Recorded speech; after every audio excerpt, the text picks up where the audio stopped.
नमस्कार, मैं हूं दीपक चौरसिया। आपके अपने शो देश की बहस के साथ हम एक बार फिर से हाजिर हैं। जैसा कि आप जानते हैं कि न्यूज नेशन का ये वो मंच है जहां होती है आपके मन की बात। आप जिस मुद्दे को चुनते हैं, हम न सिर्फ उस मुद्दे को पूरे देश के सामने उठाते हैं, बल्कि इस शो में से लोग सीधे देश के सामने अपनी बात रख सकते हैं, क्योंकि हमारे दर्शक इस शो में लाइव जुड़ते हैं। आप भी जुड़ सकते हैं। तरीका आपको पता है, मैं बताऊंगा। व्हाट्सएप नंबर जिस पर आप वीडियो भेज सकते हैं। अगर मुझे ट्वीट करना चाहें तो आप ट्वीट भी कर सकते हैं। आपकी ट्वीट को मैं पढ़ूंगा, आपका एक वीडियो मंगाऊंगा और आपको इस बहस के अंदर शामिल करूंगा। मैं चाहता हूं मेरे ज्यादा से ज्यादा दर्शक इस देश की बहस के अंदर शामिल हो। आज आपने देश की बहस का जो मुद्दा तय किया है वो है, क्या शाहीन बाग से हो रही थी दिल्ली दंगों की प्लानिंग। इसे 51% लोगों ने वोट देकर देश की बहस का मुद्दा बनाना चाहा।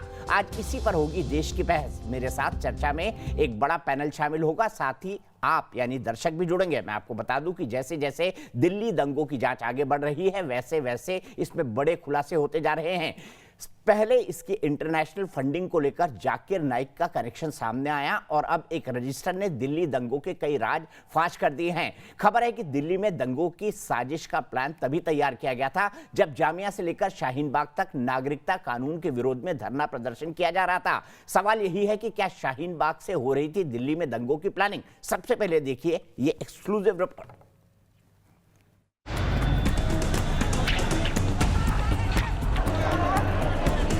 सामने आया दिल्ली दंगों का पूरा बही खाता।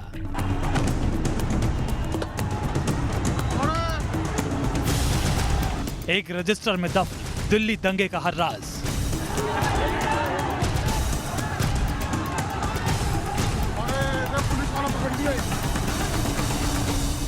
पूरी प्लानिंग, फंडिंग मास्टर, हर किरदार बेनकाब।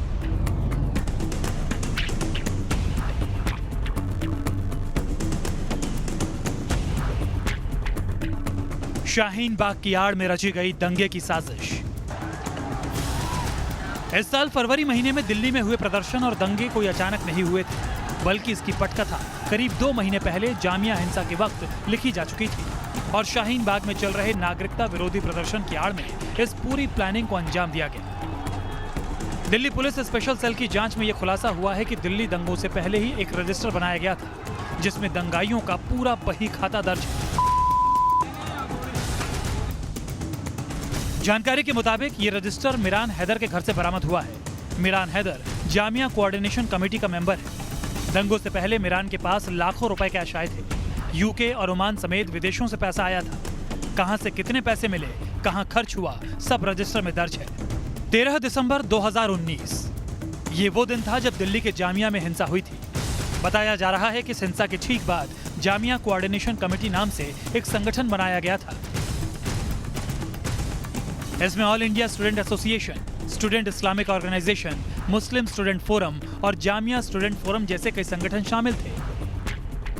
पुलिस के मुताबिक जामिया कोऑर्डिनेशन कमेटी को दिल्ली दंगों की साजिश के लिए जाकिर नायक और पीएफआई समेत कई जगहों से फंडिंग मिल रही थी। इसके लिए खालिद ने बाकायदा मलेशिया का दौरा किया था। इतना ही नहीं, दिल्ली दंगों के मामले में गिरफ्तार कांग्रेस की पूर्व पार्षद इशरत जहां और खालिद सैफी से पुलिस ने मंडोली जेल में पूछताछ की थी, जिसमें खालिद ने कबूला था कि बाकायदा एक योजना बनाकर दंगों को अंजाम दिया गया। पुलिस की चार्जशीट के मुताबिक सैफी और उसके साथियों को लगता था कि सरकार मुस्लिम विरोधी है। उस वक्त कश्मीर में आर्टिकल 370 और 35A हटाई गई थी। फिर CAA लागू कर दिया गया था। NRC और NPR लाने की बात हो रही थी। बस दंगाइयों को गर्म लोहे पर हथौड़ा मारने के लिए यह मौका मुफीद लगा, लिहाजा लोगों को भड़काने के लिए 11 जनवरी 2020 को CAA, NRC, NPR के मुद्दे पर पर्चे बंटवाए गए। 12 जनवरी 2020 को इमाम वसीम की अगुवाई में मदरसे में मीटिंग हुई। इसमें औरतों को धरने के लिए उकसाया गया। 13 जनवरी को खुरेजी पेट्रोल पंप पर धरना दिया गया। इस बीच जब 23 फरवरी को अमेरिका के राष्ट्रपति डोनाल्ड ट्रंप के आने की पुष्टि हुई, तो फिर दुनिया में भारत की छवि खराब करने के लिए प्रदर्शन को दंगों में बदलने की प्लानिंग हुई और सुनियोजित तरीके से इसे अंजाम दिया गया। अब दिल्ली दंगे का हर राज सामने आ रहा है। अब सवाल ये है कि क्या कल तक शाहीन बाग के प्रदर्शन को सही ठहराने वाले कथित सेकुलर क्या इस खुलासे के बाद अपनी गलती स्वीकार करेंगे। देश की बहस में आज बहस इसी मुद्दे पर होगी।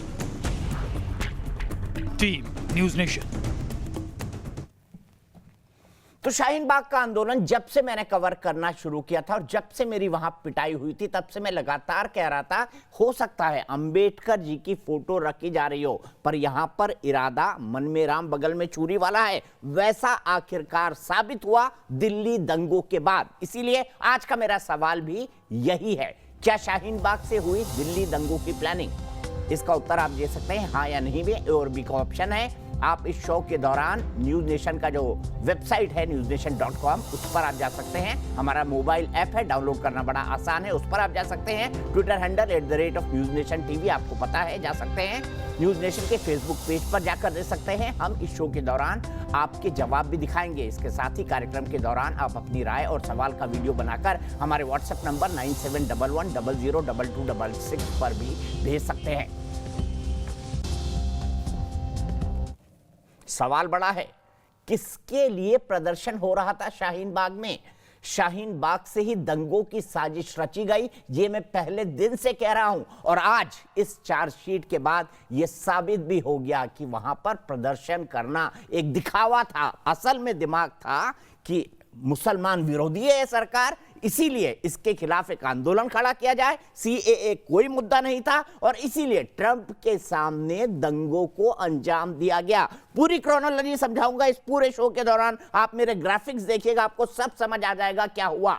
सबसे पहला इंसिडेंट याद दिलाता हूं, पैनल को इंट्रोड्यूस करूं। प्रोफेसर संगीत रागी, पॉलिटिकल एनालिस्ट, जो कि प्रोफेसर हैं दिल्ली यूनिवर्सिटी में, वो मेरे साथ हैं। शुभी खान एक इस्लामिक स्कॉलर हैं, वकील हैं, लेकिन बहुत ही देश के लिए वो अपनी राय रखती हैं। मेरे साथ डॉक्टर शोएब जमई हैं, प्रेसिडेंट है इंडियन मुस्लिम फाउंडेशन के, और शाहीन बाग के ऑर्गेनाइजर्स में से एक थे मौलाना साजिद रशीदी, प्रेसिडेंट है ऑल इंडिया इमाम काउंसिल के। ज़ेबा खान सोशल एक्टिविस्ट हैं, ये भी शाहीन बाग के प्रदर्शन से लगातार जुड़ी रही। सबसे पहले शोएब मलिक, सबसे पहला वाकया दिल्ली दंगों का क्या था?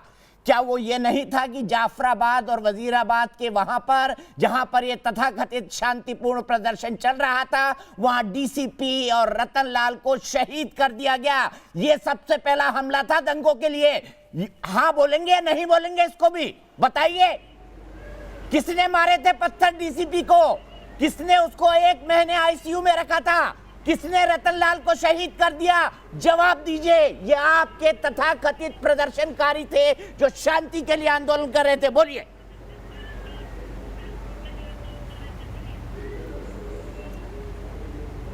जी ठीक है, मुझे 2 मिनट का वक्त दिया जाए आदरणीय दीपक जी, और मैं सारी बातें रख देता हूँ।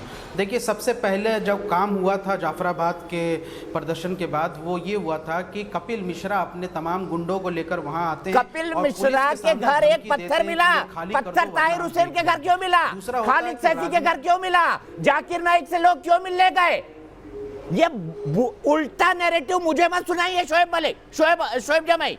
मैं आपको साफ कह रहा हूं, क्या वो पहला वाकया नहीं था दिल्ली दंगों का जिसमें DCP को मारा गया, ICU में पहुंचा दिया गया, और उसके बाद उसके साथ रतन लाल को शहीद कर दिया गया पत्थरों से, हथियारों से, असलों से? बताइए, क्या वो दंगों की शुरुआत नहीं थी? अंकित आईबी का बाद में मारा गया। मैं तो बोल रहा हूं पहला इंसिडेंट दिल्ली दंगों का क्या था? क्या आता है आपके याद में? सवाल पूछना।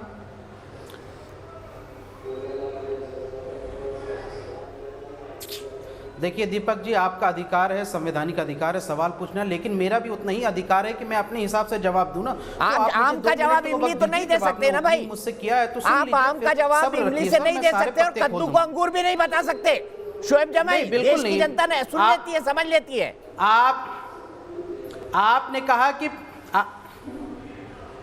आपने कहा कि पहला इंसिडेंट क्या था? मैंने बताया पहला हिंसा, जहां पर हिंसा हुई, जहां पर हिंसा का इंसिडेंट हुआ, जहां पर एक कांस्टेबल को शहीद किया गया, रतन लाल को।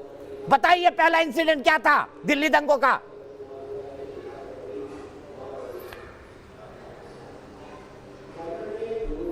देखिए, उस पूरे दंगों की प्रोवोकेशन यानी उसकी शुरुआत जो है, ये रागिनी तिवारी नाम की महिला और कपिल मिश्रा के बयान और वहाँ पे लाइव फेसबुक कर करके लोगों को भड़काने के बाद से शुरू हुआ। ये तो पूरी दुनिया जानती है ना सर, इसको क्यों डिनाई करते हैं? लेकिन मैं आपको बताता हूँ, कि देखिए दीपक चौरसिया जी, कांस्टेबल शहीद रतन लाल जी के जो बारे में बात हुई थी, हम बहुत उस चर्चा में शामिल थे। इवन कि यहाँ से अंकित शर्मा के लिए जो हुई उसमें भी हम शामिल थे। लेकिन मुझे बड़ा अफसोस होता है कि जब चार्जशीट किसी मुस्लिम पक्ष के लिए चल रहा था उस समय बड़ा डिबेट हुआ, मैं भी उसमें शामिल हुआ। लेकिन ज्यों ही चार्जशीट में आरएसएस के 16 लोगों के अरेस्ट होने की बात हुई, व्हाट्सएप ग्रुप कट्टर हिंदू नाम से वो जो बना उसमें 125 लोग उसकी भी बात करूंगा, चिंता मत करिए, लेकर आए हूं शोएब जमाई, उसकी भी बात करूंगा। अब ये बताइए दिल्ली दंगों का पहला इंसिडेंट कौन सा था, उसकी भी बात करूंगा। इतनी हिम्मत है मुझ में, तब आपने डिबेट नहीं की। इतनी हिम्मत है, उसकी भी डिबेट करूंगा। बताइए दीपक जी, आपने कहा कि मैं निष्पक्ष पत्रकार हूं और आपने आदरणीय दीपक जी, आपने कहा कि मैं 30 वर्षों से पत्रकारिता करता हूं। मैं सर आपको बड़ा इज्जत करता हूं, सम्मान करता हूं। तो अगर पत्रकारिता हम करते हैं सर, तो जब हम जब वो सब ताहिर हुसैन की जब हम बात कर रहे थे, तो ये आरएसएस की भी बात होनी चाहिए ना, जिसके 16 मेंबर, आरएसएस के 16 खबर वो बनती है, खबर वो बनती है जहां देश के खिलाफ धरना, झूठा धरना देके साजिश रची गई हो। खबर वो बनती है जहां पर जाकिर नाइक जैसे देशद्रोही से मिलने जा रहे हो। खबर वहां बनती है जहां मिरान हैदर जैसे लोग जामिया के अंदर रजिस्टर लिख रहे हो कि लाख रुपए यहां से आ गया, 5 लाख यहां से आ गया, असले यहां से आएंगे, हथियार यहां से आएंगे। हाँ, हिंदू भी पकड़े गए हैं और हिंदू और मुसलमानों दोनों पे कार्रवाई हुई है, पर साजिश किसने रची थी? आप लोगों ने, शोएब जमाई, शाहीन बाग के लोगों ने। अमन सिन्हा, में क्या गलत कह रहा हूं, जवाब दीजिए। आप जो कह रहे हैं दीपक जी, पूरी तरीके से इन्वेस्टिगेशन का, पहली बात तो मैं आपको बताऊं कि वो कंक्लूजन चार्जशीट में निकल के आया है। दीपक जी, मैं कहूं क्या? ना, एक मिनट शोएब भाई, आपको मैंने वक्त दे दिया। आप आम का जवाब इमली दे रहे थे, मुझे अमन सिन्हा के पास आना पड़ा। 1 मिनट है उनके पास। बल्कि पूरे अंतरराष्ट्रीय जगत में भारत की छवि को किस तरीके से धूमिल किया जाए और किस तरीके से भारत की जनता और भारत की छवि को किस तरीके से पूरी दुनिया में एक गलत तरीके से दर्शाया जाए, और ये इंटरनेशनल साजिश ये अंतरराष्ट्रीय स्तर पे कैसे रची गई। देश के दुश्मन जो जाने हुए लोग, जाकिर नायक जिनके अगेंस्ट इंटरपोल का रेड कॉर्नर नोटिस और भी सब चीजें निकली हुई हैं, वो लोग किस तरीके से कॉन्स्पायर करके, ये जो सैफी हैं और इन सभी लोगों ने, और जो जॉइंट कोऑर्डिनेशन कमेटी थी, जो कि शाहीन बाग की जॉइंट कोऑर्डिनेशन कमेटी थी, जो आपने बिल्कुल सही फरमाया दीपक जी, उसने जाके वहां पे दंगों की प्लानिंग करने का, भड़काने का, वहां पे जाके सुनियोजित तरीके से किस तरीके से वहां पे अटैक इनिशिएट किया जाए, राइट्स इनिशिएट किया जाए, इसकी पूरी की पूरी प्लानिंग की। और ये अपने जो आका, जो बाहर जाकिर नायक और बाकी जो इनके लोग थे, उनके इशारों पे ये पूरी की पूरी well plan, deep rooted conspiracy, और हर एक साक्ष्य, हर एक एविडेंस चार्जशीट में स्पष्ट रूप से आ गया है दीपक जी। उसके बाद भी बहुत दुख है, आप बार बार इनसे सवाल पूछते रहे और ये खाली इनके पास एक ही जवाब था, बस कपिल मिश्रा का नाम लिए जाओ। अरे भाई, ताहिर हुसैन के घर में पूरी आतंकवाद की, उन्माद की जो है पूरी फैक्ट्री चल रही थी, पेट्रोल बॉम्ब। ठीक है मान, आपका 1 मिनट पूरा हुआ। मेरा सवाल अभी भी बचा हुआ है। अभी भी ऐसे कई लोग हैं जो हिंदू ऑर्गेनाइजेशन से जुड़े हुए हैं, जो अभी पकड़े गए हैं, उन पर भी बात करूंगा अमन सिन्हा जी। और मैं इसमें इस सवाल को भी उठाऊंगा कि शाहीन बाग क्या था। ज़ेबा, आप तो शाहीन बाग की एक्टिविस्ट थी, बताइए। शाहीन बाग ने सोचा उनकी बात नहीं मनवाई जा रही है, चलो दिल्ली में अब दंगे करा दिए जाए क्योंकि ट्रम्प साहब आए हैं। यही सब किया ना आपने मिल बैठ के। अब तो साबित हो गई, रजिस्टर में पैसे लिखे जा रहे हैं, मिरान हैदर की कितनी वकालत कर रहे थे, शोएब जमाई वो गिरफ्तार हैं, उनके यहाँ से 2.5 लाख रुपए भी मिले कैश में। बताइए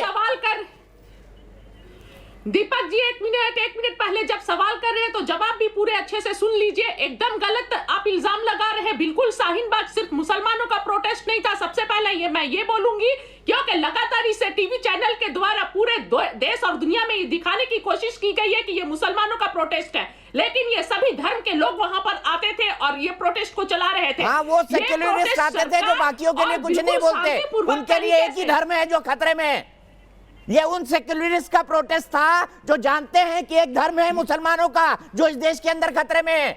मैं बोल रहा हूं ना, उसमें सेक्युलरिस्ट लोग थे, कई पॉलिटिकल पार्टी के लोग थे, मैं कहां मना कर रहा हूं।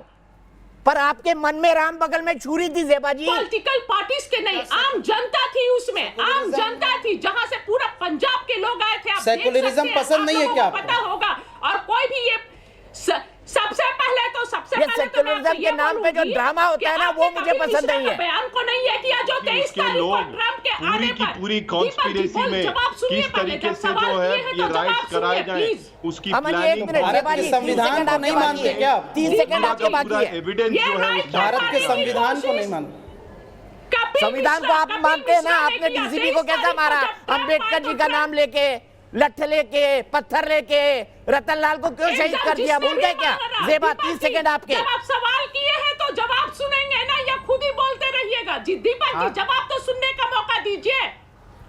दीपक जी अगर जब बुलाए, अब मैं बोल रहा हूँ बोलिए तो आप चुप हो जा रही है। तो सुनने का मौका दीजिए। कपिल मिश्रा जी डीसीपी के सामने बोलते हैं, प्रवेश वर्मा जी गोली मारो सालों को किसने दिया? ये गोपाल आके गोली मारते हैं, चलाते हैं, ये सब किसने किया? बहुत दिनों से एक खास पार्टी वाले लगातार प्रयास कर रहे थे दिल्ली के दंगे में झोंकने का, समझ गए? और इसका इल्जाम शाहीन बाग पे नहीं दे सकते आप। जितना आपको तकलीफ नहीं है ना, उससे 1000 गुना ज्यादा हम लोगों को दिल्ली दंगे की तकलीफ है। तो अब एक कोई बात नहीं ज़ेबा, आपने अपनी बात खत्म की। सविता कटोच जी, सोशल एक्टिविस्ट, मेरी एक अमन जी प्लीज, अमन जी टाइम पे बोलिए। अमन जी मैं 1 मिनट में आ रहा हूँ। सारिका कटोच जी मेरी एक दर्शक जुड़ गई हैं, मेरी परंपरा है, मैं दर्शकों को जोड़ता हूँ। सरिता जी आपको क्या लगता है, माफ कीजिएगा सारिका जी, आपको क्या लगता है जो बहस चल रही है जिसको देखकर 2 ही नाम है, कपिल मिश्रा, प्रवेश वर्मा और अनुराग ठाकुर जी, ठीक है, मैं उस पे उसने क्या किया क्या नहीं किया पुलिस उसका निर्णय करेगी। अभी तक उनके खिलाफ एक भी केस ना हाई कोर्ट कर पाई है ना सुप्रीम कोर्ट। लेकिन मैं आपसे सवाल जानना चाहता हूं, आपको क्या लगता है, आपको नहीं लगता है दंगे पूरी तरह से प्री प्लान थे?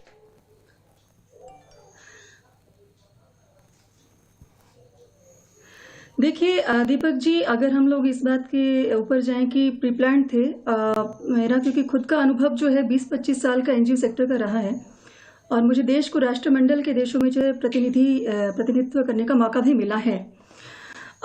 ये बात मेरे देखने में आई है कि कई ऐसे जो हैं हमारे विरोधी देश हैं जो कि इस देश के अंदर सो कॉल्ड एनजीओज जो है रजिस्टर्ड करवाते हैं और अपने एजेंडे को आगे चलाने के लिए वो जो है एनजीओज कुछ इस तरह से देश की छवि जो है अंतर्राष्ट्रीय प्लेटफॉर्म्स पे लेकर के जाती है जो कि हमारे हितों को जो है वो कहीं ना कहीं नुकसान पहुंचाती है, जबकि असलियत में उतनी बुरी चीजें नहीं होती हैं।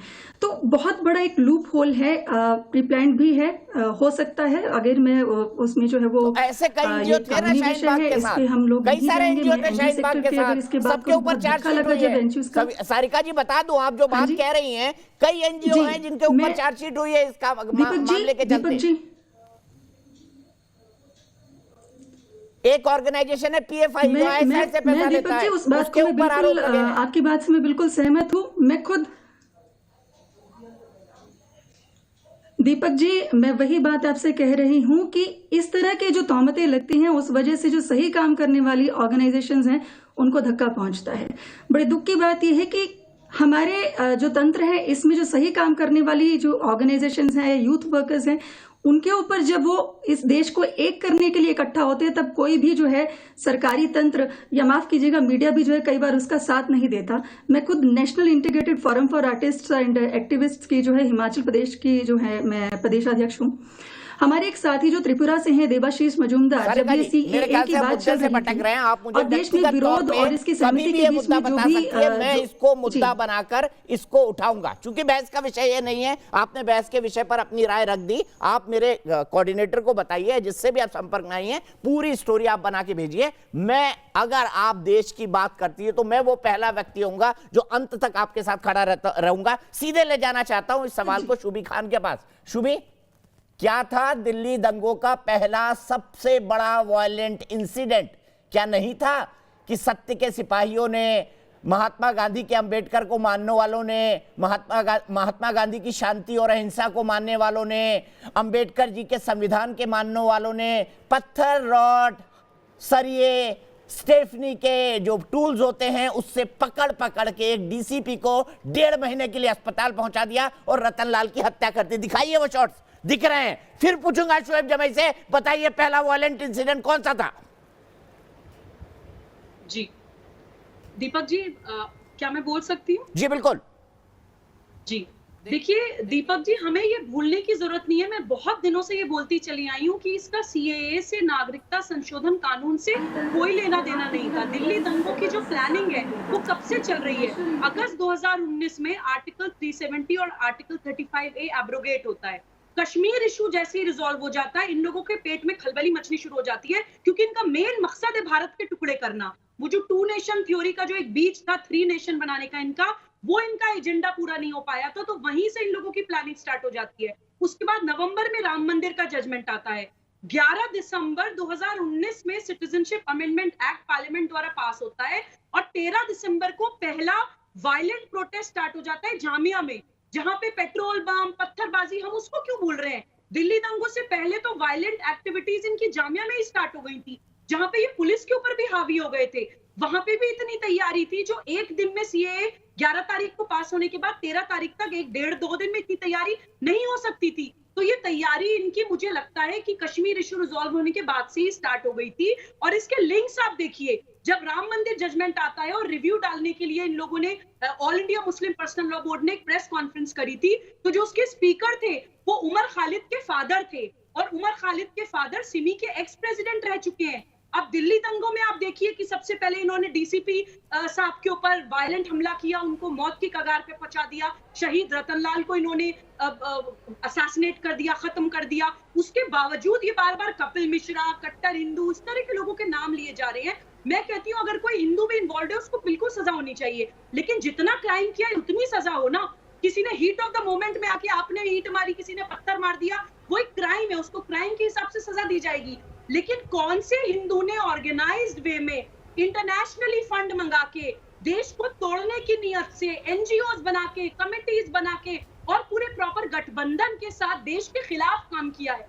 एक हिंदू का नाम आप मुझे बता दीजिए, क्योंकि हिंदूज की वो स्ट्रैटेजी, वो मानसिकता, वो एजेंडा के तहत काम करना होता ही नहीं है। ये हम सब जानते हैं कि हमारे जो बोल रहे हैं बहुत आराम से सुन रहे हैं, और हम जब बोलते हैं तो आप आवाज सुनते ही नहीं है हमारी बातों को। चंद मुसलमान, क्योंकि आप आम का जवाब इंग्लिश से देते हैं ये बाजी, इनके बीच में भी बोल दूंगा अगर ये गलत बोलेंगी।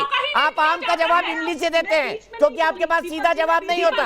हमें तो बोलने का मौका ही नहीं देते, लेकिन आप इनकी बातों को कितने आराम से सुन रहे हैं। कलेक्शन बताऊंगी आपको, मैं ठीक है, ठीक है,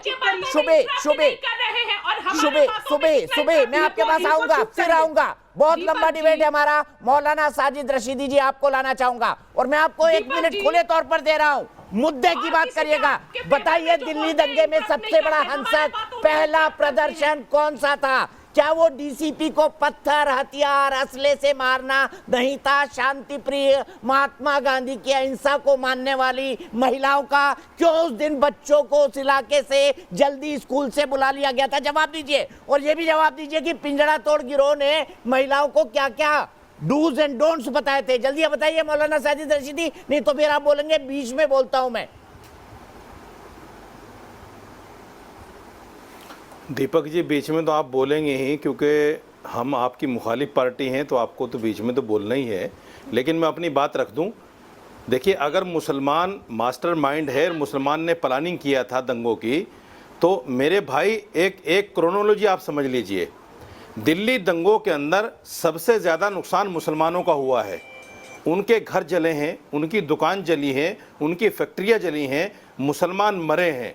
मैं फिर ये कहना चाहता हूँ, जो लोग ये कहते हैं मुसलमान जिहादी है, मुसलमान दंगाई है, तो फिर भाई मुसलमान मरता क्यों है? अगर जिहादी है और दंगाई है तो दूसरे लोग मरने चाहिए ना, दूसरे लोगों के मकान जलने चाहिए ना, दूसरे लोगों के कारोबार ख़त्म होने चाहिए ना। मेरा ही कारोबार क्यों ख़त्म होता है? मेरे ही मकान क्यों जलते हैं? मेरे ही घर क्यों जलते हैं? अगर बराबर बराबर में एक हिंदू का घर है तो हिंदू का घर नहीं जलाया गया, मुसलमान का घर जला हुआ है। अगर 2 घर बीच में हिंदू का घर है तो दोनों घर मुसलमान के जल गए, हिंदू का नहीं जला। फैक्ट्री मुसलमान की जली, हिंदू की नहीं जली। तो मेरे भाई, अगर दंगों की प्लानिंग मुसलमान ने की थी तो मुसलमान ने अपना ही नुकसान कर लिया, अपने ही लोगों को जला दिया, अपने ही लोगों के कारोबार खत्म कर दिए। इंटरनेशनल वे में इसको आप देखिए, संगीत रागी जी ने पहले एक सवाल उठाया था कि मुसलमान जिहादी है। मुसलमान ही क्यों मरता है अफगानिस्तान में, इराक में, लबनान में, सीरिया में, सब मुसलमान ही क्यों मरता है अगर मुसलमान जिहादी है? तो ये तो क्रोनोलॉजी आपको समझना पड़ेगा ना। ठीक है, आप सवाल असल आपने बात सही से नाम लिया। ध्यान ये सही हटाने ढंग के से लिए समझाएंगे। कहीं देखिए, ना मैंने आपको कहीं बिल्कुल मुसलमान बीच को में नहीं टारगेट टोका। करते हैं। मौलाना साहब, मुसलमान आपका को एक मिनट टारगेट पूरा हुआ, करने आपने के अपनी बाद बात ही पूरी कर ली। आपकी टीआरपी साजिद मिलती रशीदी है, साहब, आपको आ कहीं ना जाइए, इनको कहीं बताइए, आपके चैनल को मुसलमान ही टीआरपी मुसलमान मिलती को क्यों है, मारता है, आपके बताइए। चैनल को कहीं ना कहीं नेशनल इंटरनेशनल देखा जाता है। क्या चीज? दीपक जी ये साजिद रशीदी ने या जो मुसलमान कहा, ही मैं मुसलमान के मरने के हालात क्यों पैदा करता है, ये भी बता दीजिए इनको। देखिए दीपक जी, हाँ बिल्कुल सही बात है, बिल्कुल सही बात है। साजिद रशीदी जी ने जो कहा है मैं उसी को दोहरा रहा हूँ कि दुनिया में इस्लामिक टेररिज्म से 85% जो डेटा आया है उसमें मुस्लिम समुदाय की ही हत्या हुई है। लेकिन हत्या का दो पैटर्न है। एक जगह ऐसा है जहां वो दारुल अरब को दारुल इस्लाम में कन्वर्ट करना चाहते हैं, ये वो हिंदू की हत्या करते हैं। अरे भाई दारुल हरब कौन कहता है? कहीं तो सच बोल लिया कीजिए मौलाना साहब, फिर गड़बड़ हो जाएगी, आप बाद में कौन आर्गुमेंट कर दारुल हरब लेना। कहता है? मैं तो आप दारुल मुझसे हरब नहीं ट्रेड मानता करते हैं, हिंदुस्तान बीच में को। बोलने लग गए। मौलाना मैं तो दारुल हरब नहीं मानता मुसलमान को। ये हो थ्योरी जाएगा। कहाँ से लेके आते हैं आप लोग भाई? सर आप ही मुसलमान नहीं, ये थ्योरी कहाँ से लेके आते हैं आप? कौन है अभी दारुल हरब आपका कहने वाला? आर्गुमेंट सुन लिया। एक आदमी का नाम देखिए, बताइए। मौलाना साहब, मैंने आपका आर्गुमेंट सुना पूरा संतोष के साथ, ये भी जानते हुए कि इस आर्गुमेंट में कोई दम नहीं है। नहीं, जैसे आपने अभी ज़ेबा को बोला कि आप गलत बोलोगे तो मैं बोलूंगा, तो मैं भी वही बात आप ही की बात दोहरा रहा हूं कि अगर संगीत रागी गलत बोलेंगे तो मैं बोलूंगा। दारुल हरब का कॉन्सेप्ट लाया कौन है? अपने वक्त कहाँ पर है दारुल हरब का अपने वक्त पर कॉन्सेप्ट? बोलिएगा। कौन संगीत बोलता रागी है? जी, आप बोलिए, अपने वक्त पर बोलिएगा मौलाना साहब, सबको वक्त ये मिलता है। झूठे कॉन्सेप्ट कहाँ से ले? देखिए दुनिया में जितने इस्लामिक कंट्री हैं वहां भी इस्लामिक टेररिस्ट ऑर्गेनाइजेशन है। आप मिस्र में जाइए, आपको मुस्लिम ब्रदरहुड मिल जाएगा, हिजबुल्लाह मिल जाएगा। वो किस लिए मार रहे हैं मुसलमानों को? वो कहते हैं कि अभी जो मुसलमान शासन कर रहा है वो वेस्ट के इन्फ्लुएंस में है, वो करप्ट हो गया है, उनको हेरेटिक्स बोला जाता है और इसीलिए प्यूरिटन इस्लाम के लिए वो इस्लाम के मानने वालों की हत्या करते हैं। इसलिए ये चूंकि मुस्लिम लोग जो आते हैं वो भी चूंकि इस्लाम की पूरी हिस्ट्री को नहीं जानते हैं, इसलिए इन बातों को ये नकार देते हैं। लेकिन सच्चाई ये है कि जो लड़ाई है वो प्यूरिटन इस्लाम को लेकर के है और प्यूरिटन इस्लाम का मतलब मैं बार बार कहता हूं, एक शुद्ध मुसलमान होना ही खतरनाक मुसलमान होना है, क्योंकि प्यूरिटन मुस्लिम के ही अंदर जो है वो काबा के अंदर जितने टेम्पल्स हैं वो तोड़े गए थे। इसीलिए मुल्ला उमर ने जब बामियान की मूर्ति तोड़ी तो लोगों ने इसका शिकायत किया, कहा कि आपने ये क्या कर दिया? तो कहा अरे मैंने तो वही किया है जो प्रोफेट ने काबा में किया था। अब रही बात दिल्ली दंगों की, दो बातें मैं कहना चाहता हूं। देखिए, शाहीन बाग का आंदोलन भारत के मुसलमानों के द्वारा पाकिस्तान और बांग्लादेश, अफगानिस्तान के जो इलीगल तरीके से घुस आए मुसलमान हैं उनकी सुरक्षा के लिए था। यानी यह एक देश विरोधी आंदोलन था और इस देश विरोधी आंदोलन को यदि आप सारगर्भित रूप देना चाहें तो आप कह सकते हैं कि ये जिहादी और वामपंथियों का मॉडल था, जिसमें वामपंथी और जिहादी दोनों साथ साथ काम कर रहे थे। आखिर पीएलओ के गठन में भी तो इजराइल के खिलाफ लड़ने वाले तो वामपंथी और जिहादी दोनों साथ साथ खड़े थे। वही मॉडल इस देश में काम कर रहा है। दुर्भाग्य है कि इस देश का मुसलमान भारत के विभाजन के पश्चात भी भारत विभाजन दीपक जी एक सवाल करूंगा मैं संगीत रागी से। मुद्दे थे उन सारे मुद्दों को साथ लेकर के खड़ा है। यानी इस देश का मुसलमान एक हिस्सा अभी भी पाकिस्तान परस्त है, ठीक है, और वो देश के साथ गद्दारी करता है और देश के एक सवाल मेरा दीपक चौरसिया जी, एक सवाल मेरा बिल्कुल मौलाना साहब पूछेंगे। संगीत रागी से मेरा एक सवाल, आप बिल्कुल पूछेंगे मौलाना साहब, आपको पता है मैं कभी मौका किसी को देने से रुकता नहीं। ठीक है संगीत रागी जी, आपने अपनी बात खत्म की। शोएब जमई, मेरा बड़ा सीधा सवाल है, कहाँ बैठे शोएब जमई? किस डिटेंशन कैंप में है? असम वाले में है या असम के दूर के किसी भाग में है? अब तक तो देश के मुसलमानों को डिटेंशन कैंप में चले जाना था ना आपकी थ्योरी के मुताबिक। घर में बैठे हैं कि डिटेंशन कैंप में? बताइए। कागज तो आपके पास होंगे नहीं, और आपने बोल भी दिया है कागज नहीं दिखाएंगे हम। किस डिटेंशन कैंप में बैठे हैं आप?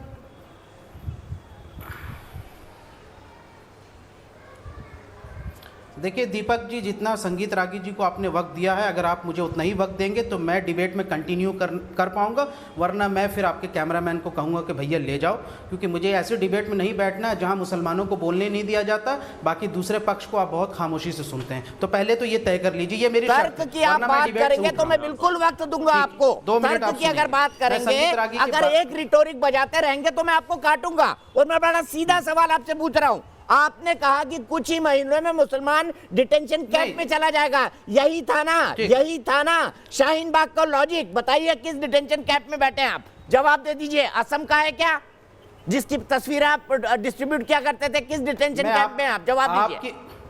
आपकी भी नहीं, मैं तो बिहार में हूं, मैं तो इस वक्त बिहार के दौरे पर हूं, तो बहरहाल स्वतंत्र घूम रहे हैं ना, बिल्कुल कोई दिक्कत तो नहीं है ना वहां पर? मैं आपकी भी बातों का जवाब देता हूं। मुसलमान होने के कारण किसी ने रोका तो नहीं ना आपको? शाहीन, मैं राष्ट्रीय जनता दल दिल्ली प्रदेश अल्पसंख्यक का अध्यक्ष हूं, इसी नाते से बिहार में घूमना तो मेरा बनता है ना सर। हाँ सर, बिल्कुल बनता है, मैं तो रोक ही नहीं रहा हूं। आप कहते हैं ना देखिए दीपक जी, शाहीन बाग आंदोलन जो है वो, 1 मिनट आपके। हाँ नहीं सुन, मैं जी 2 मिनट मुझे चाहिए। शाहीन बाग आंदोलन जो है आज भी इस देश का गरीब मजदूर, भूमिहीन किसान, सुनिए ठीक है, भूमिहीन किसान, मजदूर और जो आदिवासी और दलित, ये सब इस बात के शुक्रगुजार हैं कि ये शाहीन बाग आंदोलन ही था जिनकी वजह से इनकी ज़मीनें नहीं छीनी, इनको कागज नहीं दिखाना पड़ा, किसी को अपने बाप दादा का जो है वो अस्तित्व के बारे में नहीं दिखाना पड़ा, तो सारे लोग बच गए इस बहुत बड़े जंगल, ताकि इनका जो है यहाँ से नागरिकता नहीं गई। ये शाहीन बाग आंदोलन का ही दम था कि 6 राज्यों के सरकारों ने कहा कि हम जो है पुराने फॉर्मेट में एनपीआर करेंगे, और एनआरसी के लिए सरकार ने कहा कि हम अभी नहीं कर रहे हैं, वो पहले से अड़ी हुई थी। तो ये शाहीन बाग आंदोलन का ही था, तो पूरे देश को इसका शुक्रिया अदा करना चाहिए। अगड़ों की बात नहीं कर रहा हूँ मैं, पिछड़ों की बात कर रहा हूँ। दूसरी बात यह है कि दिल्ली दंगों में जिस तरीके से आरएसएस की साजिश का उजागर चार्जशीट में हुआ है, महिला को जला देना, रेप के बारे में कहना, ये व्हाट्सएप ग्रुप जो कट्टर हिंदू, ये चार्जशीट में है, और हर हर महादेव और श्री राम का नारा लगा करके हाशिम अली, मुख्तार अली और परवेज साहिल के मारना, ये एक तालिबान का मॉडल है। इसलिए हमने कहा कि आरएसएस एक आतंकवादी संगठन है, और आतंकवादी संगठन तालिबान जिस तरीके का जो काम करता था धार्मिक उन्माद के नाम पर, वही आरएसएस भी करती है। असीमानंद भी यही करता है, साध्वी प्रज्ञा भी यही करती है, बम ब्लास्ट भी यही करते हैं, सारे लोग काम करते हैं। 1993 के बाद 80% बम ब्लास्ट करने वाले यही संस्था है, इसलिए आरएसएस को आतंकवादी संगठन कहा जाता है। अमेरिका में जिन संगठन ने लश्कर तोयबा को आतंकवादी संगठन कहा, उसने ही बजरंग दल, बीएचपी और आरएसएस को आतंकवादी संगठन कहा है। इंटरनेशनली अमेरिका में जाके देख लीजिए। कंप्लीट हो गए आपके 1 मिनट, आपके 1 मिनट कंप्लीट हो गए। कह रहा हूं अब तो ये साबित हो गया, एंडलेस नहीं, अब तो ये साबित हो गया ना, एंडलेस नहीं। अमन सिन्हा जी, इनकी जबान में, छोटा सा इनकी काउंटर सोच कर दूं भाई, 1 मिनट। आरएसएस सब अब कुछ करती है, 80% हत्या करवाती है, वायलेंस करती है, सब मान लिया मैंने। पर हाफिज सईद जो है वो शांति का पैगाम देता है, कैंडल लाइट मार्च निकालता है शाहीन बाग में। ओसामा बिन लादेन जो है वो वेटर है, और अमेरिका की सड़कों पर आतंकवादी है, फ्री में खाना बांटता है। सुन लीजिए, उमर खालिद जो है वो महात्मा गांधी का सबसे बड़ा अनुयायी है, हमारे देश के खिलाफ जो है वो आतंकवादी है, लेकिन आरएसएस मुझे लगता है इनके पास कुछ करने के लिए नहीं है। ये सब शांति के मसीहा हैं, शांति के पुजारी हैं, इनके खिलाफ चार्जशीट हो गया। अमन सिन्हा जी, सिर्फ 1 सेकंड के लिए आपको रोक रहा हूँ, इस डिबेट में आपको ही लेके आऊंगा, लेकिन मेरे साथ इस वक्त दुष्यंत कुमार राजपूत जी जुड़ गए हैं। मैं जानना चाहता हूं दुष्यंत कुमार राजपूत जी से, आर्किटेक्ट है नोएडा से। दुष्यंत जी, मैं आपको जानना चाहता हूं, नोएडा में रहते हैं, आपने बड़ी परेशानी झेली होगी शाहीन बाग के टाइम, क्योंकि मेरा भी ऑफिस नोएडा में है। क्या परेशानी मैंने झेली, मैं बहुत अच्छी तरह जानता हूं। बड़ा स्पष्ट जवाब चाहूंगा। दिल्ली में जो दंगे हुए, आपको नहीं लगता प्लान्ड थे, एक विचार के साथ थे, एक विचारधारा के साथ थे, और उनका उद्देश्य वो नहीं था जो शाहीन बाग में कहा जा रहा था?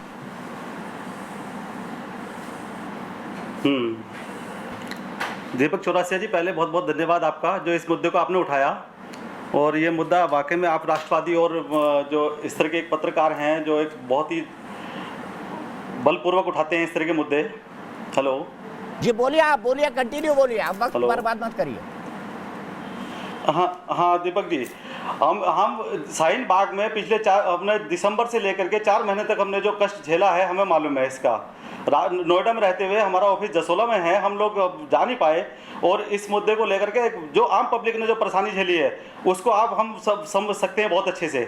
लेकिन इन लोगों को कौन समझाए जो इस तरह की बहस करते हैं, जो इस तरह की बात करते हैं, जो भड़काने वाली बात करते हैं, जो हमेशा ही प्रॉब्लम में डाल देते हैं आम जनता को। आम जनता कितनी परेशान होती है इन चीज़ों को लेकर के, ये इनको समझ में नहीं आती।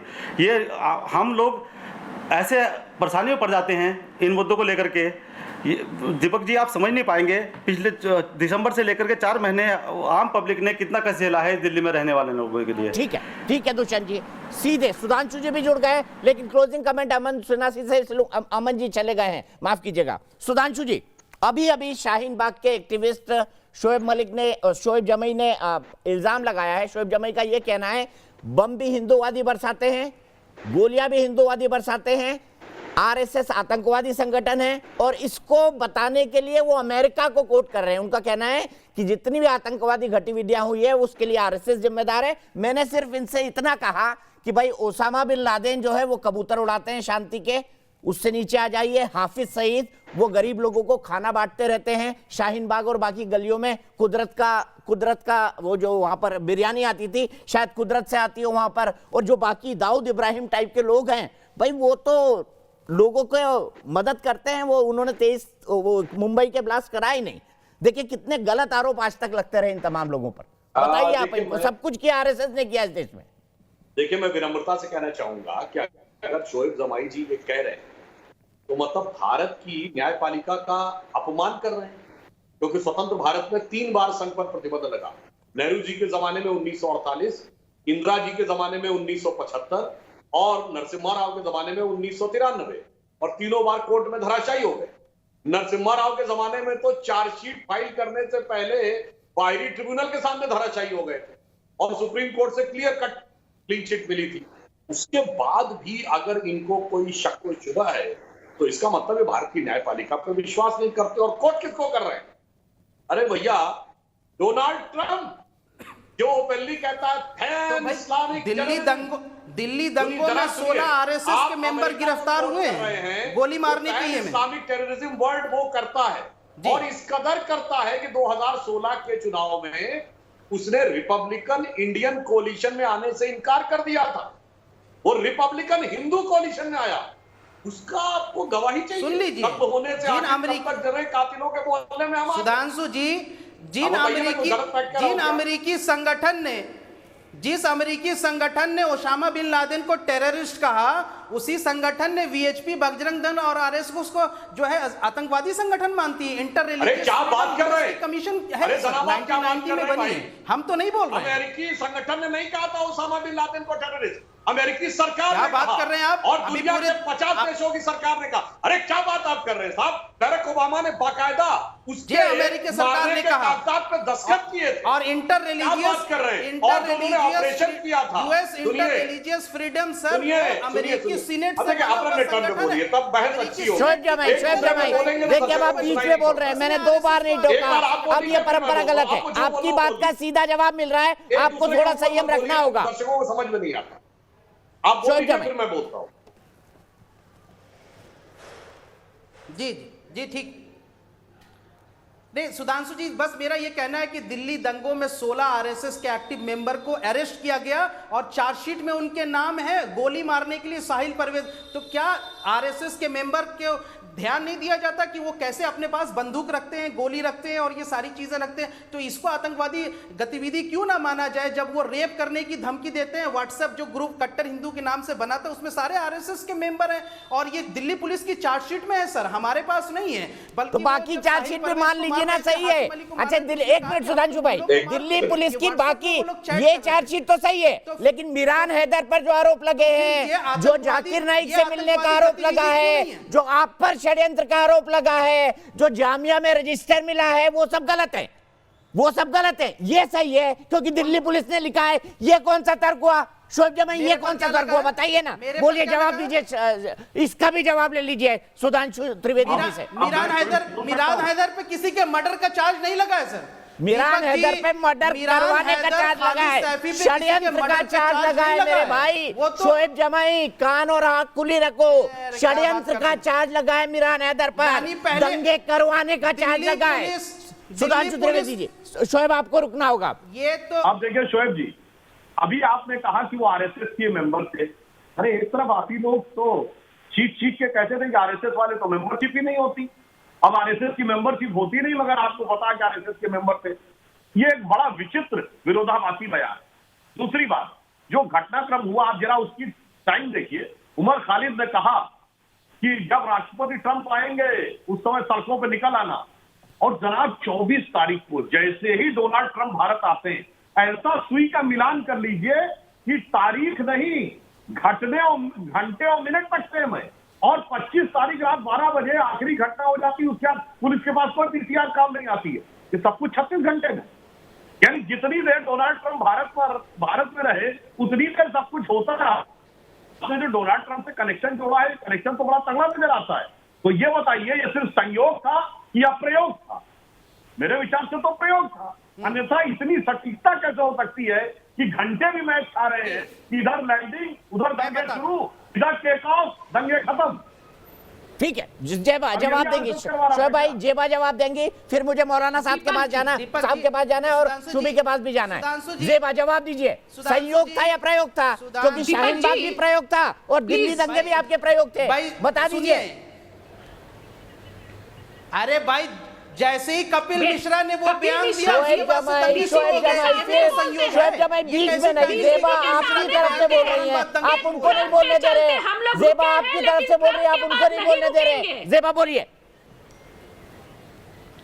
रुकिए एक मिनट, और आपने रागिनी तिवारी का स्पीच सुना था या नहीं? उनका भाषण सुना था? दंगा भड़काने वाला था या वो क्या पढ़ रही थी, ये जरा मुझे बता दीजिए। तो आप तो वजीराबाद में रघुपति राघव रागाराम गा रहे थे ना, पतित पावन सीताराम। आप क्या भजन कर रहे थे जाफराबाद वजीराबाद में बैठ के सड़क पे? भजन कर रहे थे आप लोग? नहीं, आप भजन कर रहे थे? जिसने भी, एक मिनट, दीपक जी बोलने दीजिए, जिसने भी किया वो गलत है। वो पिंजड़ा तोड़ ग्रुप क्या व्हाट्सएप कर रहा था? खोलता हुआ तेल घर में रखे, पत्थर रखे, लोग आए तो ऐसे मारे, किसने महिलाओं को ये व्हाट्सएप भेजे थे? जवाब दीजिए जेबा। वो गलत है, ये एंटी सीए प्रोटेस्ट चल रहा था, लेकिन इसमें प्रो सीए क्या उस डिबेट पे चर्चा नहीं हुई है? आज मैं आरएसएस पे चर्चा कर रहा हूं तो आप लोग भाग गए। अरे जवाब तो ले लिया भाई आरएसएस का। प्रो सीए प्रोटेस्ट क्या होता है? जब मोदी जी ने खुद बोल दिया कि हम एक, अमित शाह ने बोल दिया कि हम 1 इंच पीछे नहीं हटेंगे, तो फिर प्रो सीए प्रोटेस्ट क्यों हुआ? और अनुराग ठाकुर ने इस तरह का बयान क्यों दिया? क्यों दंगा को भड़काया गया? गोली मारो सालों को किसने बोला? उसके बाद से जामिया में गोली चलती है, शाहीन बाग में गोली चलती है। किस मुसलमान, किसने, कोई भी जो भी एंटी सीए। अच्छा जेबा, मेरा एक सवाल है। अनुराग ठाकुर ने कहा गद्दारों को गोली मारो, देश का मुसलमान क्या गद्दार है? जवाब दीजिए जेबा। आपने फिर सवाल उठाया, उनके खिलाफ cases supreme court, high court सब जगह पेंडिंग है। अनुराग ठाकुर, कपिल मिश्रा, रागिनी तिवारी, हर्ष मंदर, कई सारे, उमर खालिद, सबके खिलाफ केसेस पेंडिंग है। आज तक एफआईआर नहीं कहा कोर्ट ने। मुझे बताइए, अनुराग ठाकुर ने कहा गद्दारों को गोली मारो, क्या आप देश के मुसलमान को गद्दार समझती है? बताइए। मेरे लिए आप लोग गद्दार नहीं है, जवाब दीजिए। क्या आप देश के मुसलमान को गद्दार समझती है? मुसलमान गद्दार नहीं, जो सीए का प्रोटेस्ट कर रहे हैं वो गद्दार है। देखिए दीपक जी, ये लोकतंत्र है, लोकतंत्र में विचारधारा होती है, किसी की इधर होती है, बिल्कुल विचारधारा से काम करिए, शाहीन बाग में प्रोटेस्ट करिए, पर आम लोगों का रास्ता मत रोकिए, वहां से दंगे मत प्लान करिए। सुधांशु त्रिवेदी जी, मुद्दे की बात नहीं करते ये लोग। आरएसएस इधर उधर, मिरान हैदर पे नहीं बोलेंगे। देश का दुश्मन वो है, देश का दुश्मन वो है जो सरकार के अगेंस्ट बोलता है, उसे दुश्मन बनाया जा रहा है। आज सरकार के अगेंस्ट बोलना गलत हो गया है, जो भी सरकार के अगेंस्ट बोलता है उस पे कार्रवाई होती है। ठीक है, जेबा आपने अपनी बात कंप्लीट करी, मैंने पूरा वक्त दिया आपको। हालांकि आप भी आम कोई नहीं बोल रही थी, सुधांशु त्रिवेदी जी। आ रहा हूँ शोएब जमाई, आपके पास आ रहा हूँ, आपके हर सवाल का जवाब दिलवाया। आप जो बोलना चाहते थे आपने बोला, आप अति मत करिए। देखिए, जो ये कहा जा रहा है अनुराग ठाकुर का बयान, कपिल मिश्रा का बयान, अनुराग ठाकुर ने ये वर्ड बोला था देश के गद्दारों को। अब जनता सामने कह सकती थी धक्के मारो, जनता कह सकती थी जूते मारो, जनता ने कह दिया गोली मारो। मगर मैं फिर भी कहता हूं, मंत्री होने के नाते जब गोली मारो वाला नारा लगने लगा था तो उन्हें उस बात पर रुक जाना चाहिए था, पर अनुराग ठाकुर ने नहीं बोला गोली मारो। और कोई खामखा में अपने को गद्दार क्यों मानने लगे भाई? मैं तो मानने को तैयार नहीं। और चलिए, अनुराग ठाकुर का बयान किस तारीख का? 20 जनवरी, और इनका कपिल मिश्रा का 27 जनवरी। मगर ये 14 दिसंबर को जो सोनिया गांधी का बयान था कि सड़क पे आ जाओ, आर पार की लड़ाई लड़ो, ये क्या आपको उसके, भाई हमने न्यूटन लॉ में पढ़ा है क्रिया की प्रतिक्रिया होती है, परंतु प्रतिक्रिया 35 दिन पहले हो गई, क्रिया 35 दिन बाद हो रही है। ये गजब का तर्क है। और आपको शायद दीपक जी पता हो या ना पता हो आपके पैनलिस्टों को, ये भारत का इकलौता आंदोलन है जहां 14 दिसंबर को ओवरसीज कांग्रेस ने दुनिया भर में भारत के दूतावासों के खिलाफ प्रदर्शन किया। आज तक हमने ये सुना था दूसरे देशों के दूतावास से प्रदर्शन किया जाता है। अरे भाई, दुनिया भर में भारत के दूतावासों के खिलाफ क्या प्रदर्शन कर रहे थे और क्यों कर रहे थे भाई?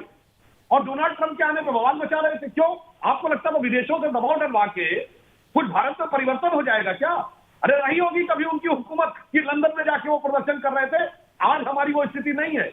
एक लाइन कहना चाहूंगा कि अपने वतन पर सदियों तक है रही हुकूमत गैरों की, लेकिन कुछ चेहरों पर अब तक धूल है उनके पैरों की। इसीलिए सब 14-15 दिसंबर को दुनिया में 50 देशों में कर रहे थे। मुझे इसका जवाब चाहिए भाई, दुनिया भर में क्यों प्रदर्शन कर रहे थे? जवाब दीजिए मौलाना साजिद रशीदी जी। अपने देश में प्रदर्शन करें, दुनिया भर में क्यों प्रदर्शन हो रहे थे? क्यों दंगों के लिए ओमान जाकिर नाइक के पैसे आ रहे थे? जवाब दीजिए, फिर मैं सूबी खान के पास जाऊंगा। और एक दर्शक भी जुड़ गए मेरे साथ, संजय कुमार। देखिए दीपक, सुधांशु त्रिवेदी जी ने एक बात कही, बड़ी अच्छी बात कही कि दिल्ली दंगों की जो टाइमिंग थी वो बड़ी परफेक्ट थी। लेकिन सवाल ये है कि ट्रंप के आने का प्रोग्राम तो पूरा का पूरा बीजेपी के पास था, पूरा का पूरा सरकार के पास था, तो फिर दिल्ली दंगों की टाइमिंग का जो मामला है वो तो इन्हीं की तरफ से होगा ना, बीजेपी की तरफ से होगा ना। मुसलमान को मुझे क्या पता साजिद रशीदी को कि किस टाइम पे लैंड कर रहे हैं, किस टाइम पे यहां से जाएंगे, किस टाइम पे कहां प्रोग्राम होगा, ये सारी प्रोग्रामिंग तो इनके पास थी। दूसरी बात मैं आपको बता दूं, देखिए अभी आपको याद होगा विकास दुबे ने सब मिनट सुन लीजिए भाई, सुन लीजिए, टोकने की आदत है आपको यार, टोकने की आदत है आपको। सुन लीजिए। अरे 1 मिनट तो बोलने दिया कीजिए यार, 1 मिनट तो बोलने दिया कीजिए, थोड़ा सब्र रखिए मेरे भाई। आप अच्छे पत्रकार हैं, हम मानते हैं आपको। देखिए विकास दुबे ने अभी 10 लोगों को 10 पुलिसकर्मियों को मार दिया। अगर वो मुसलमान होता तो आप लोग चिल्लाते हुए बैठते, यहाँ डिबेट होती कि मुसलमान आतंकवादी है और इसने मार दिया। आपने एक बार उसको आतंकवादी नहीं कहा, एक बार उसको आतंकवादी नहीं कहा। क्यों? इसलिए कि वो हिंदू था, वो विकास दुबे था।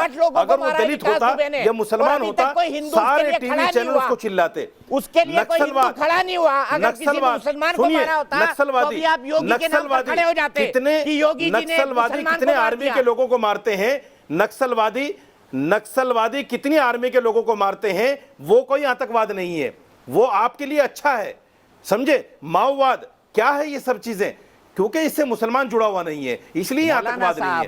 जहां भी मोहम्मद नाम आ जाएगा, जहां भी अहमद नाम आ जाएगा, जहां भी अली नाम आ जाएगा, वहां आतंकवाद होना ही होना है। अगर विकास दुबे की जगह मौलाना ये तो आपने एक फार्मूला तय कर लिया है। साजिद रशीदी बोलते हैं कि हिंदुओं ने मुसलमान पर अत्याचार कर दिया। विकास दुबे के लिए कोई हिंदू बोला? जवाब दीजिए, विकास दुबे के लिए कोई हिंदू बोला? विकास दुबे के लिए आपने डिबेट की, आपने विकास दुबे पर डिबेट की। आप अखबार अरे 10 पुलिसकर्मियों को उसने मार दिया, आपने डिबेट की? शर्म नहीं आती आपको?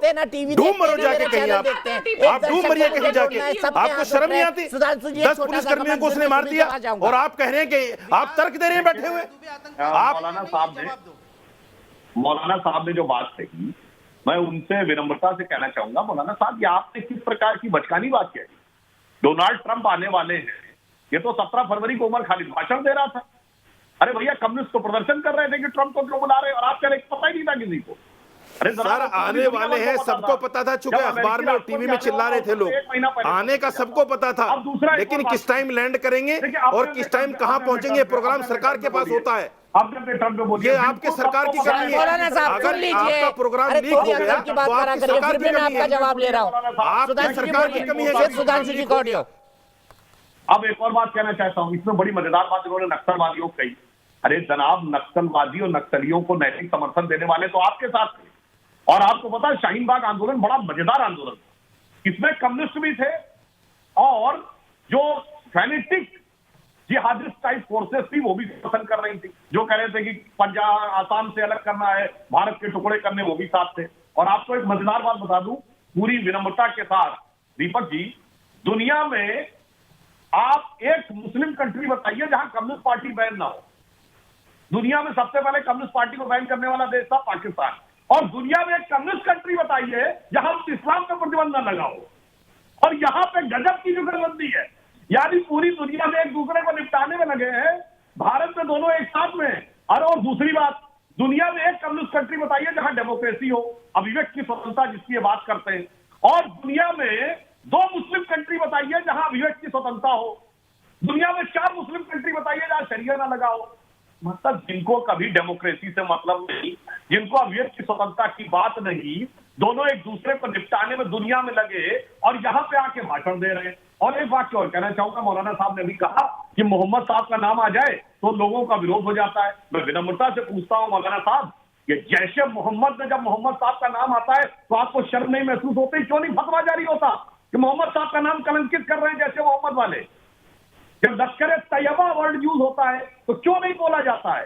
जब हरकतुल अंसार वर्ड यूज होता है तो क्यों नहीं बोला जाता है? और जब श्रीनगर में जुमे की नमाज से निकल के भीड़ इंस्पेक्टर अयूब पंडित को मार देती तो कहना चाहिए कि हम अपने मजहबी फल का दुरुपयोग नहीं होने देंगे, मगर चुप्पी साध दी जाती। कहिए कि आज आप कहिए दीपक मुझे जवाब देने दीजिए। मोहम्मद साहब का नाम पे कलंकित करता है, मैं जैसे मोहम्मद को पूरी दीपक मुझे जवाब देने दीजिए। दीपक जवाब देने दीजिए। सर मुझे ब्रेक पे जाना है, दर्शक के पास जाना था, मैं नहीं जा रहा हूँ। ब्रेक से वापस लौटूंगा, इस बहर को फिर से शुरू करूंगा और दिल्ली दंगों पर भी ले जाऊंगा ब्रेक के बाद।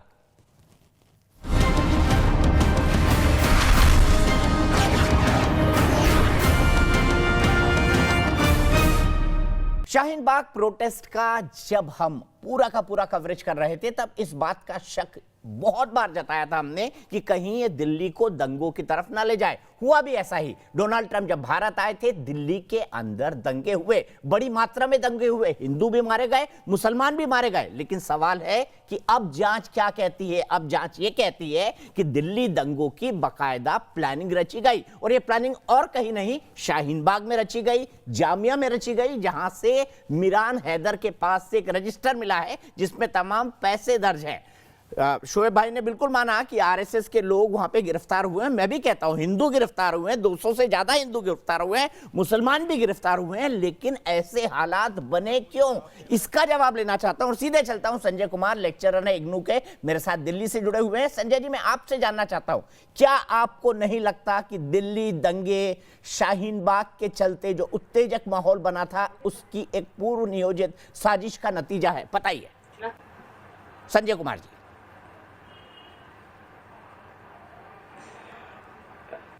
दीपक जी, सबसे पहले तो आपको मेरा नमस्कार।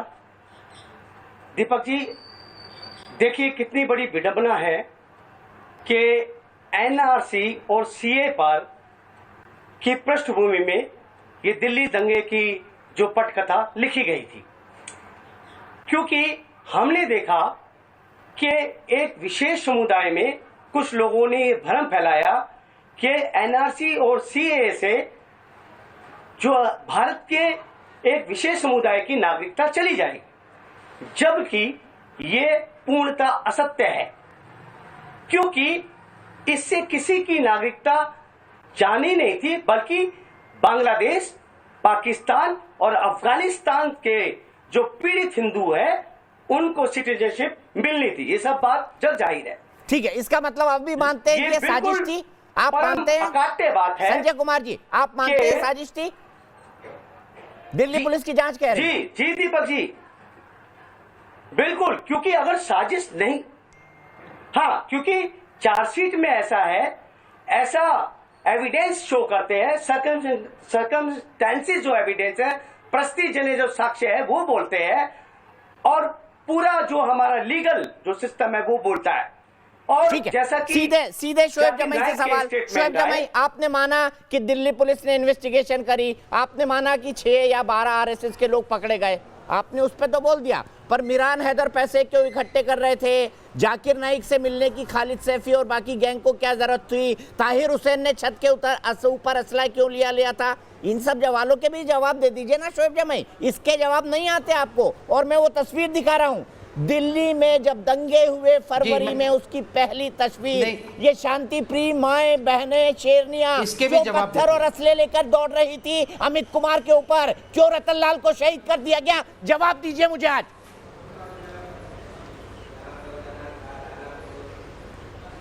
दीपक जी मैं जवाब देता हूँ। 2 सवाल पूछे आपने खालिद सैफी, मिरान हैदर के बारे में, तो मैं आपको बता दूं कि भजन पढ़ रही थी वहाँ पे, भजन कीर्तन कर रही थी। अरे सवाल किससे पूछ रहे हैं आप? ज़ेबा खान जी प्लीज, शोएब जमई का मौका है। शोएब जमई 1 मिनट प्लीज कंक्लूड करिएगा, फिर शुभी और फिर संगीत रागी। जी देखिए दीपक चौरसिया जी, मिरान हैदर जो है वो राष्ट्रीय जनता दल के युवा अध्यक्ष थे और उनकी समाजवाद और लोहियावाद और ये सारी विचारधारा है, तो मैंने लगता है कि वो कभी किसी दंगों में शामिल हो सकते हैं। दूसरी बात, खालिद सैफी की तस्वीर जो है कपिल मिश्रा के साथ बहुत वायरल हुई। कपिल मिश्रा खालिद सैफी से लगातार मिला करते, रजिस्टर मिला है उनके पास। नहीं, ताहिर पैसे का लेखा जो और एक तस्वीर और दिखाता हूं जिसमें ताहिर हुसैन और कपिल मिश्रा जो है दोनों एक दूसरे को मिठाई खिला रहे हैं, ये भी तस्वीर वायरल हुई। इस पर भी जवाब भारतीय जनता पार्टी को देना चाहिए। दूसरी बात मैं आपको बताता हूं कि राष्ट्रीय जनता दल के मैं अल्पसंख्यक अध्यक्ष और पूरे बिहार वासियों की तरफ से, क्योंकि मेरी मातृभूमि बिहार है, उन सब की तरफ से ये मांग करता हूं कि खालिद सैफी, डॉक्टर कफील और मिरान हैदर को रिहा किया जाए। वो सारे निर्दोष हैं और उनको फंसाया जा रहा है, ये मेरी स्पष्ट मांग है। शुभी खान, दूसरी बात कि शाहीन बाग आंदोलन की वजह से पूरे देश और बिहार के तमाम ये मानते हैं कि उनको जो है उनका जो है नागरिकता जाने से बच गई, उनकी जमीनें जाने से बच गई, और वो आंदोलन इस देश के गरीबों, दलितों, पिछड़ों और सभी के सामाजिक न्याय के लिए था, ताकि सरकार उनसे उसके आंदोलन सिर्फ और सिर्फ दिल्ली में दंगे कराने के लिए था। मेरा आरोप है आप पर व्यक्तिगत तौर पर और पत्रकार के तौर पर। शुभी खान जवाब दीजिए। और वंदे जी दीपक जी, अभी एक बहन ने मेरी बोला कि हम सरकार के खिलाफ कुछ बोलते हैं तो हमें गद्दार कह दिया जाता है, और साजिद रशीदी जी ने बोला मुसलमानों को विक्टिम कार्ड खेल के उन्होंने बोला कि मुसलमानों को बदनाम किया जा रहा है। मैं इन दोनों बातों का जवाब स्पेसिफिकली देना चाहती हूँ, कुछ नाम गिनाती हूँ। देखिए, इस देश में 2 तरह के मुसलमान हैं, एक भारतीय मुसलमान और एक अरबी और वहाबी और आतंकी मुसलमान। मिरान हैदर, खालिद सैफी, इशरत जहां, ताहिर हुसैन, अमानतुल्लाह खान, उमर खालिद, जाकिर नायक, सफूरा जरगर, मौलाना शाद, क्या ये सब इत्तेफाक है कि ये सब नाम एक स्पेसिफिक कम्युनिटी को बिलोंग करते हैं? क्या ये इत्तेफाक है कि चाहे सीएए प्रोटेस्ट हो या राम मंदिर निर्माण का विरोध हो या जेएनयू में फीस के विरोध में स्वामी विवेकानंद की मूर्ति तोड़ना हो या फिर शाहीन बाग में 4 महीने के बच्चे का कत्ल करना हो, संविधान की धज्जियां उड़ाना हो, कश्मीर में आर्टिकल 370 और 35A के विरोध में बोलना हो, कोरोना फैलाना हो या दिल्ली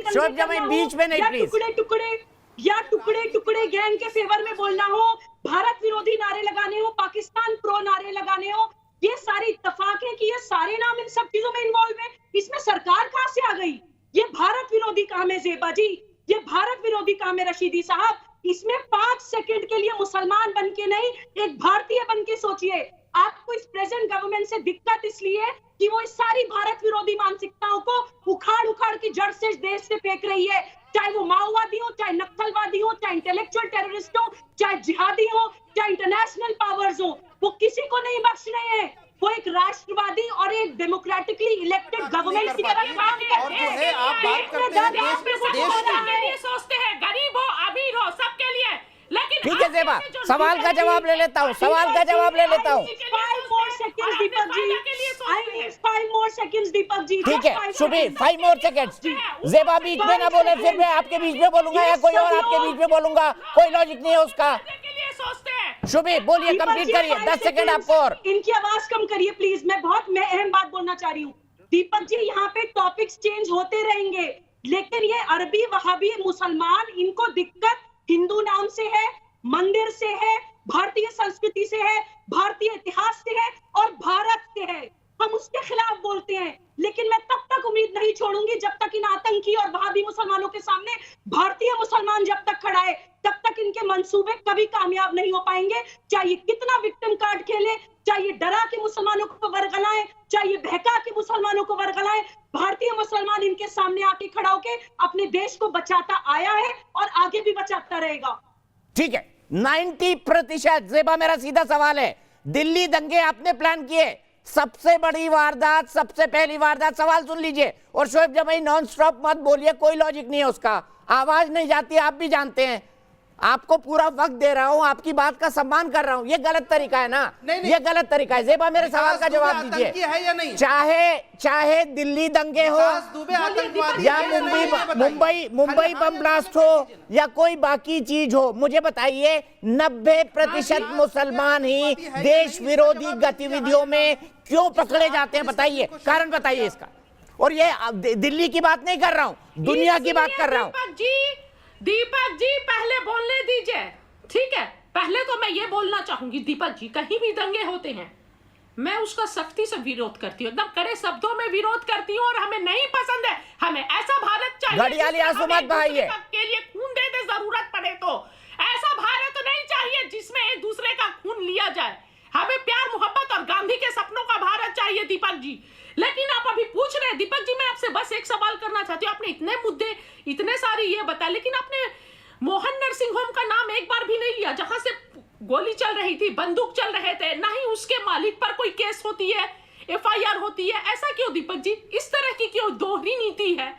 सबके लिए कानून एक जैसा होना चाहिए ना, एक बराबर होना चाहिए। हम खड़े हैं दीपक जी, हर गलत के साथ खड़े हैं, लेकिन न्याय सबको मिलना चाहिए।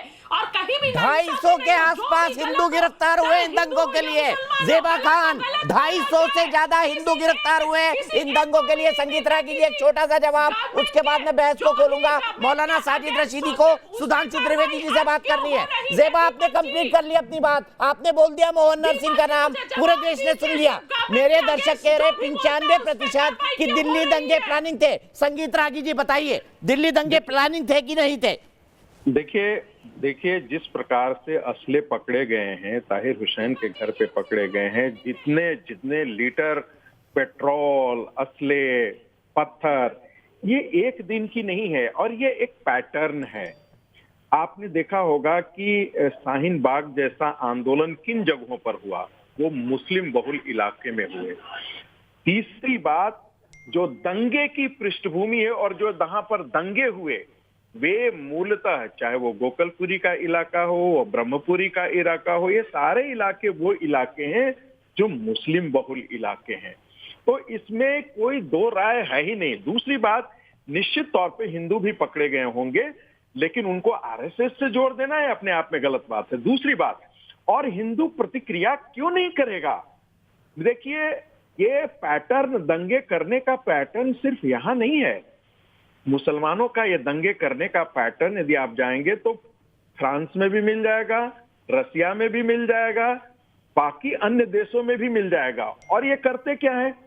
इनका विक्टिमहुड का कॉन्सेप्ट बड़ा निराला है। वो कहेंगे कि हमारे साथ ज्यादती हो गई है।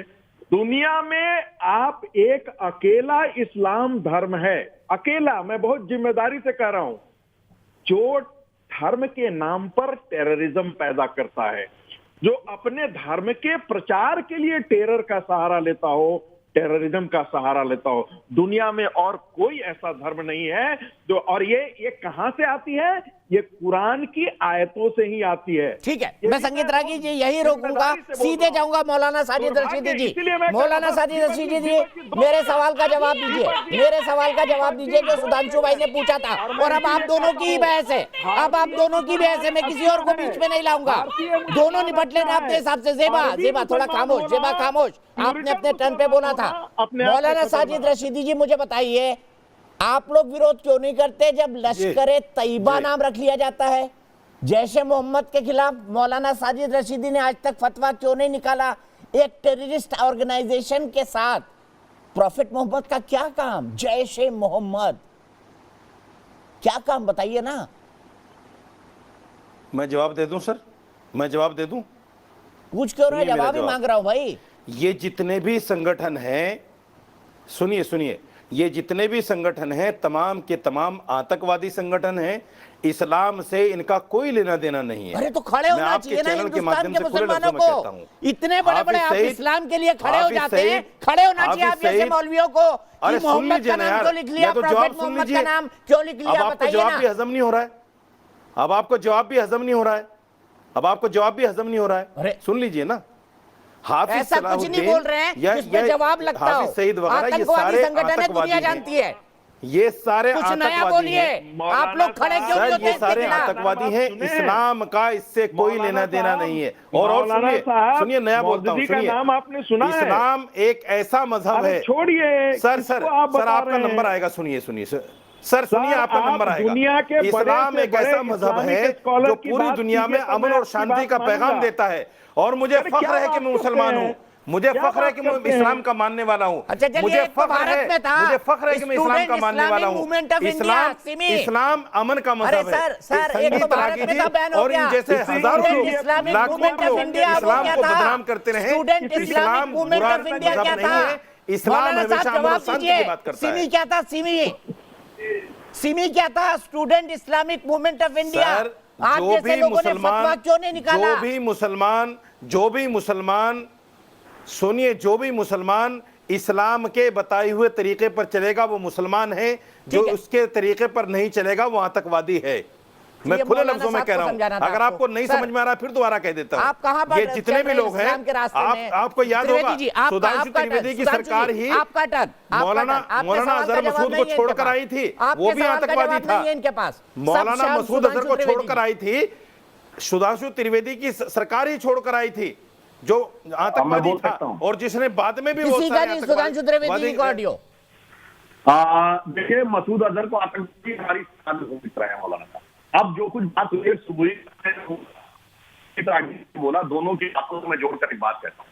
सुबुई खान ने एक प्रकार के मुसलमान उन्होंने नाम गिनाए, मैं दूसरे प्रकार के मुसलमानों का नाम गिनाता। देश के लिए शहीद होने वाला आर्मी का पहले gallantry award winner brigadier Mohammad Usman, Paramvir Chakra विजेता अब्दुल हमीद, देश के लिए पहली शहनाई बजाने वाले उस्ताद बिस्मिल्लाह खां, दुनिया में आलम इस्लाम में सबसे बड़े साइंटिस्ट और भारत के missile man doctor APJ Abdul Kalam, और हिंदी के महान कवि अब्दुल रहीम खान खाना, हिंदी के महान कवि मलिक मोहम्मद जायसी, महान कृष्ण भक्त कवि शेख इब्राहिम रसखान, गंगा जमनी तहजीब जहां से शुरू हुई उसके लिए कहने वाले जिसने मंजुमल हरीम लिखा दारा चिको, मैं चुनौती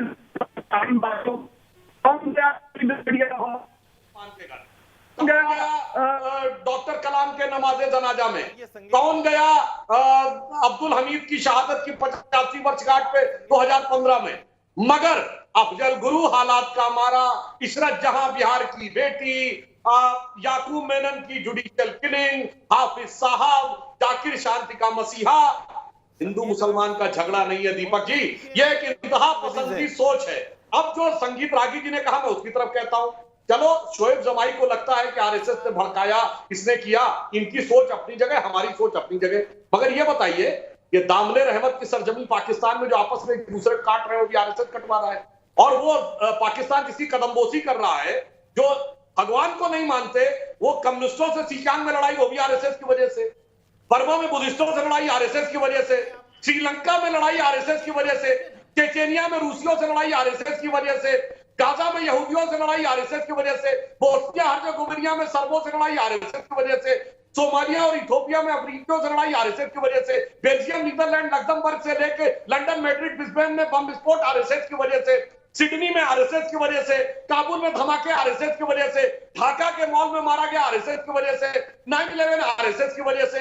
इस सब आरएसएस की वजह से दुनिया में कहीं भी दूसरी पार्टी जो भी हो, सबसे बड़ी पार्टी लड़ने को तैयार, दुम दुम धड़क धड़ैया रे, सबसे बड़े लड़ैया रे। अरे भैया, इस लड़ने वाली मानसिकता से लड़िए। अगर आपके मजहब में आ गई है मौलाना साहब, तो इलाज आपको ढूंढना पड़ेगा। अभी ठीक है, मैं दोबारा इसी सुन नोट लीजिए पर उस सवाल को। इसी नोट पर उस सवाल को दोबारा सुन लीजिए आप। और मेरा अब भी ये मानना है, संगीता मेरी आखिरी दर्शक मेरे साथ जुड़ गई हैं, उनको लूंगा। सोशल वर्कर है फरीदाबाद से। संगीता जी, आपने भी बड़ा झेला होगा शाहीन बाग का प्रदर्शन, क्योंकि सबसे ज्यादा रास्ते अगर रुकते थे तो फरीदाबाद के रुकते थे। आपको भी लगा कि शाहीन बाग ने दिल्ली दंगे कराए? क्योंकि हम तो लगातार ये कहते रहे कि शाहीन बाग एक दिन दंगे करवाएगा और उसने करवाए। आपको क्या लगता है?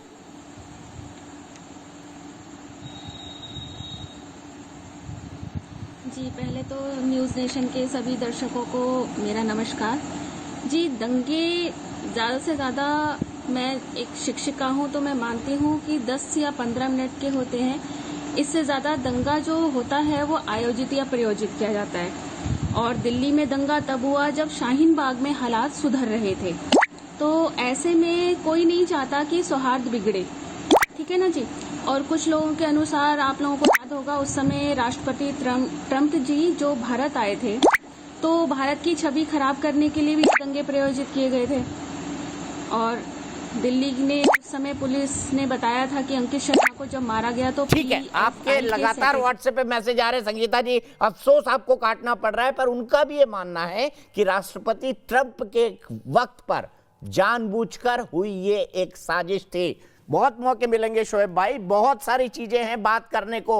अभी मुद्दा खत्म नहीं हुआ है, अभी तो ट्रायल होगा, फिर कन्विक्शन होगा, बहुत दूर तक जाना है। सुधांशु भाई भी यही रहेंगे, संगीत भाई, रागी जी भी यही रहेंगे, मौलाना साहब भी यही रहेंगे, सुबी भी यही रहेंगी और ज़ेबा भी यही रहेंगे। लेकिन चलते चलते मैं इतना कहना चाहता हूं, चैन से सोना है अगर हमें तो जागना पड़ेगा। हमारी इस खास बहस में आज के लिए इतना ही।